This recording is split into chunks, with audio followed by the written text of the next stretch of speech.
Once upon a time, in a happy kingdom, a king and queen had a beautiful baby girl named Aurora. They threw a big party to celebrate.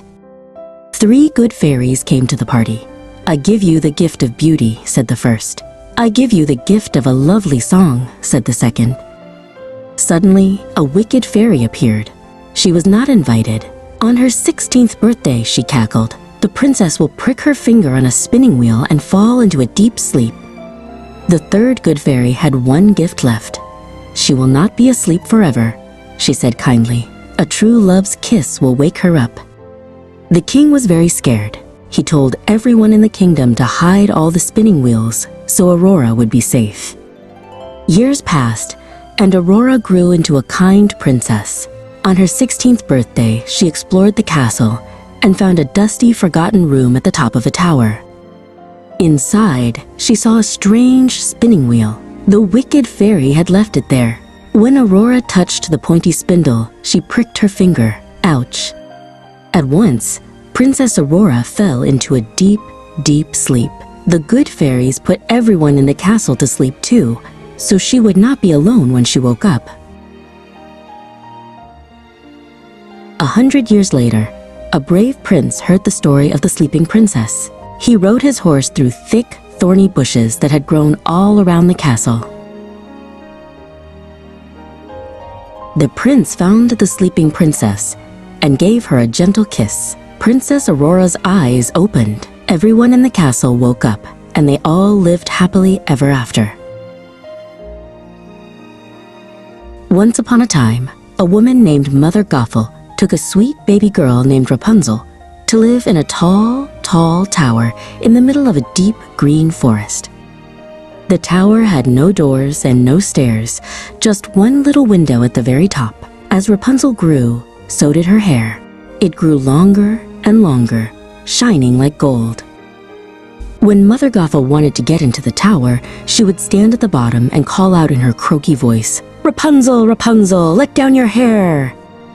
Rapunzel would wrap her long, strong braid around a hook by the window and drop it all the way down.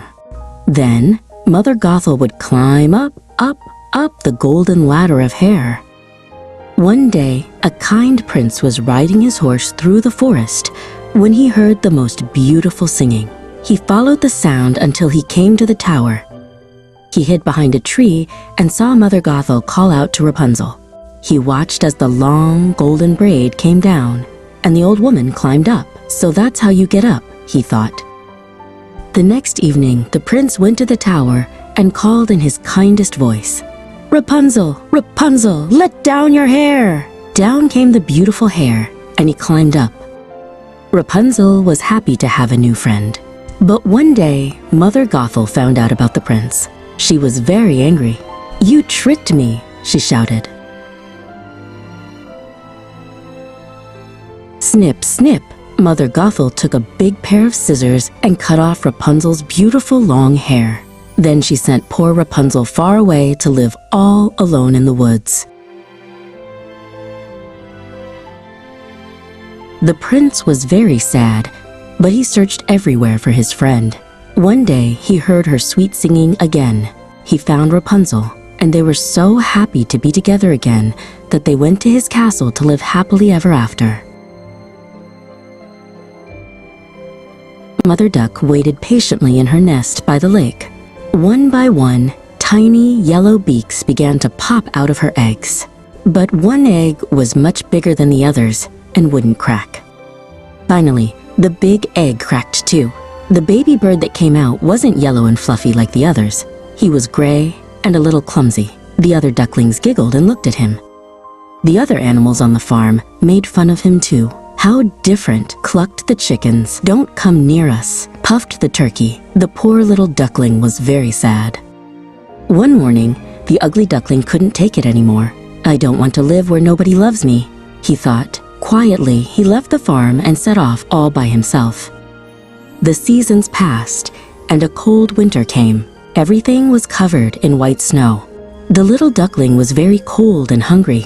He looked for a warm place to shelter, but he couldn't find one. Just as he was about to lose hope, a kind farmer found him. He saved him from freezing and took him to his warm home. The farmer gave him food and water. When spring came, the duckling had grown big and strong. He didn't fit in the farmer's house anymore. He thanked the farmer and flew back to the lake. As he glided on the lake, he saw beautiful white birds swimming gracefully on the water. He looked at them with wonder. "They are so beautiful," he thought. "I wish I looked like them." When he shyly lowered his head to the water, he saw his reflection. He couldn't believe his eyes. He was no longer a gray, ugly duckling. He had turned into a beautiful white swan with a long neck, just like the birds he admired. The other swans called him over. They welcomed him into their group. He wasn't alone anymore. He had found his real family, and he swam happily with them for the rest of his life. Once upon a time, there lived a kind woman who wished for a little girl as tiny as a flower. One day, inside the most beautiful tulip blooming in her garden, she found a tiny, lovely girl. She named her Thumbelina. Thumbelina slept in a walnut shell and used rose petals as her blanket. During the day, she would sail in a plate of water on the table, using 2 white horsehairs as oars. One night, while she was sleeping, an ugly toad croaked and hopped in through the window. When he saw Thumbelina's beauty, he decided to take her as a bride for his son. "What a beautiful wife she will be for my son," he thought. The toad grabbed the walnut shell where Thumbelina was sleeping and jumped out the window. He took her to a wide stream at the end of the garden. There he placed her on a large water lily leaf in the middle of the stream so she couldn't escape. When Thumbelina woke up, she found herself all alone on a huge leaf in the middle of the stream. She was surrounded by water, and there was no way to get to the land. She was very scared and began to cry. The little fish in the water heard her sobs and felt very sorry for her. They didn't want this lovely girl to be the ugly toad's bride. They quickly nibbled through the stem of the water lily leaf. The leaf began to float slowly down the river. Just then, a beautiful butterfly landed beside her. Thumbelina untied her sash and tied one end to the butterfly and the other to the leaf. The butterfly pulled her faster along the river. Summer ended, and cold winds began to blow. Thumbelina was cold and had nowhere to stay. The leaves had turned yellow, and the flowers had withered. Just then, a kind field mouse who lived under the ground saw her. "Come into my warm home, little girl," she said. "You can spend the winter here." Near the mouse's home, they found a swallow with a hurt wing from the cold. Thumbelina felt very sorry for him. All winter, she took care of him, kept him warm, and helped him get better. When spring came, the swallow was completely healed. "Thank you for your kindness," he said. "Hop on my back, and I will take you to a warm and sunny place." Thumbelina joyfully climbed onto the swallow's back. The swallow brought her down to a field full of flowers. Inside each flower lived tiny people, just like Thumbelina. She had finally found where she belonged, and they lived happily ever after. A sweet girl named Dorothy lived in a cozy little house with her little dog, Toto. One day, a magical wind came and made their house dance up into the sky, floating between the fluffy clouds. "Woof, woof," barked Toto happily. Their house landed in a colorful, magical land called Oz. There, Glinda the Good Witch met them and said, "If you want to go home, you must follow the shiny yellow brick road." As they walked, they saw a scarecrow waving at them. "Hello," said the scarecrow. "I wish I had some smart thoughts in my head." Dorothy smiled. "Come with us to the Emerald City. Maybe the Wizard of Oz can help you." A little farther on, they saw a Tin Man standing still in the woods.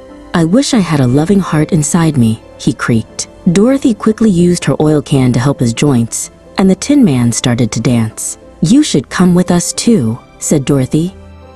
Deep in the forest, they met a big lion. He tried to roar, "Roar!" but it came out as a funny squeak. It turned out the lion was a little bit scared. "I wish I had a little courage," he whispered. "Don't be afraid," said Dorothy. "Come with us." So Dorothy, Toto, the Scarecrow, the Tin Man, and the Lion became the best of friends.